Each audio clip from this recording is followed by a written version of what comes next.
네, 안녕하세요. 지금부터 청년재단 청년토크 Y MZ세대 오해와 진실을 시작하도록 하겠습니다. 모두 반갑습니다.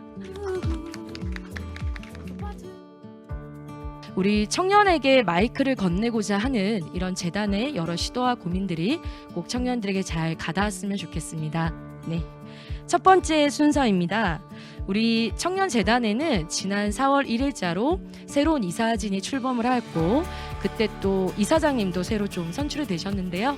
우리 정범구 청년재단 이사장님께서 청년의 목소리 귀를 기울이려면이라는 주제로 오프닝을 열어주시도록 하겠습니다. 큰 박수 부탁드립니다. 네, 여러분 안녕하십니까? 반갑습니다. 새롭게 청년재단 이사장을 맡게 된 정범구입니다.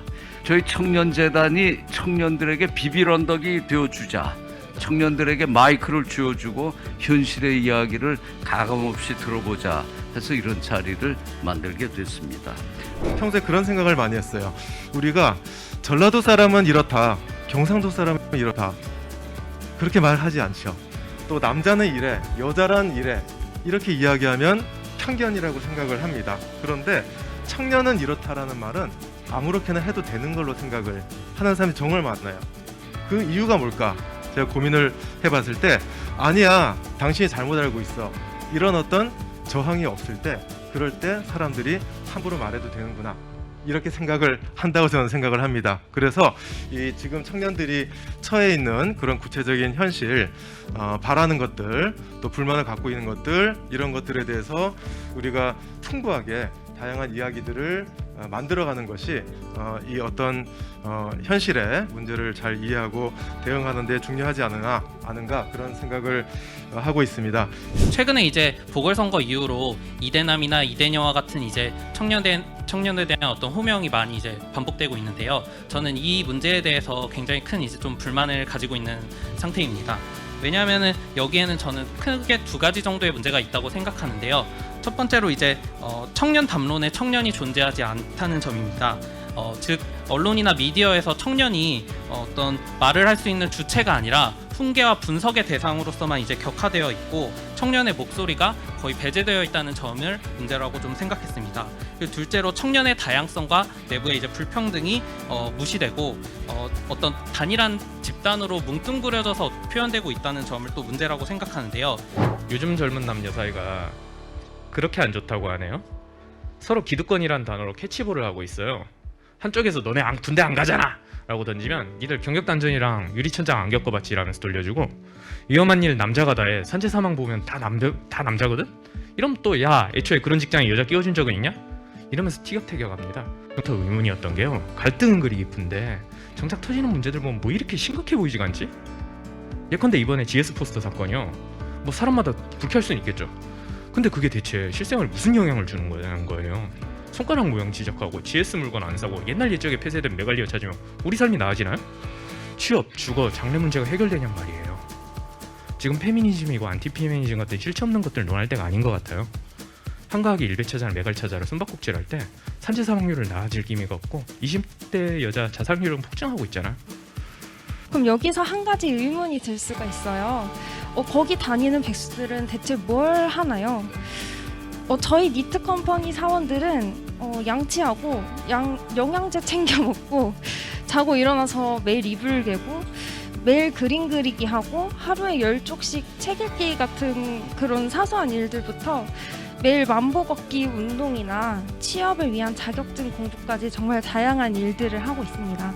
또 제가 그리고 저희 운영진 입장에서도 니트 컴퍼니가 끝나고 혹시나 무업 기간의 분들이 사회로 나가지 않으시려고 하면 어쩌나, 현실에 안주하고 계속 나아가지 않으려고 하면 어쩌나 하는 그런 걱정들도 분명 있었습니다.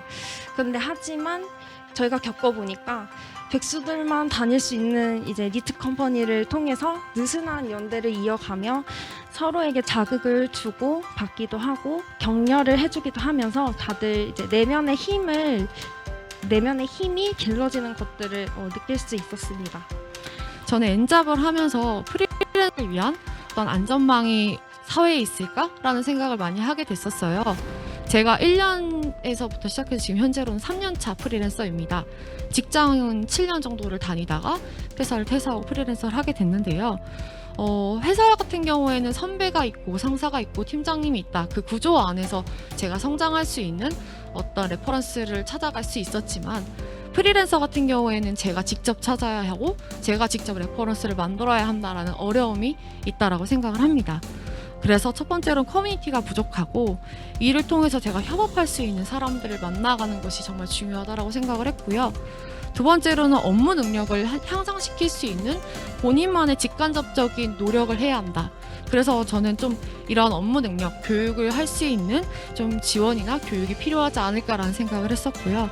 마지막으로는 스스로를 브랜딩할 수 있는 다양한 지원이라든지 정책적인 이야기들이 필요하지 않을까라는 생각을 했습니다.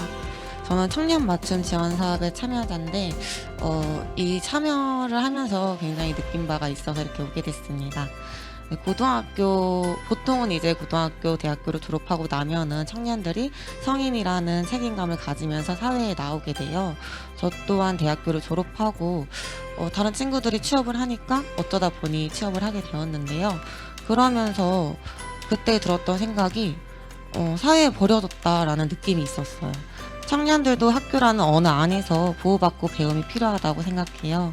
그렇다고 해서 진짜 학교를 만들자고 하는 건 아니에요. 저는 청년 맞춤 지원 사업 참여를 하면서 이 사업 자체가 청년 학교와 같다라는 생각을 했어요. 새로운 진로를 탐색하고 그에 따른 상담과 지원을 해줘요. 그리고 건강관리까지 해주고 있어요. 결국에는 돈이 돈을 불러온다는 쾌감 혹은 나만 뒤처지는 것 같다는 불안감에 매몰되지 않으려면 나는 이제 왜 돈을 벌려고 하는지, 돈을 벌어서 무엇을 하고 싶은지, 그러려면 좀 어느 정도의 돈이 필요한지 주체로서 좀 나의 욕망을 좀 더 잘 들여다봐야 한다고 생각합니다.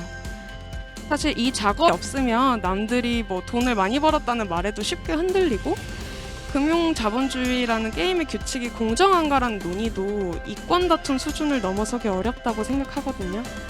논의의 수준을 좀 올리기 위해서라도 돈과 일에 대한 청년 당사자들의 굉장히 다양한 생각, 입체적인 목소리가 언론이든 뭐 오늘 이런 토론회 자리를 통해서든 더 많이 들렸으면 좋겠습니다.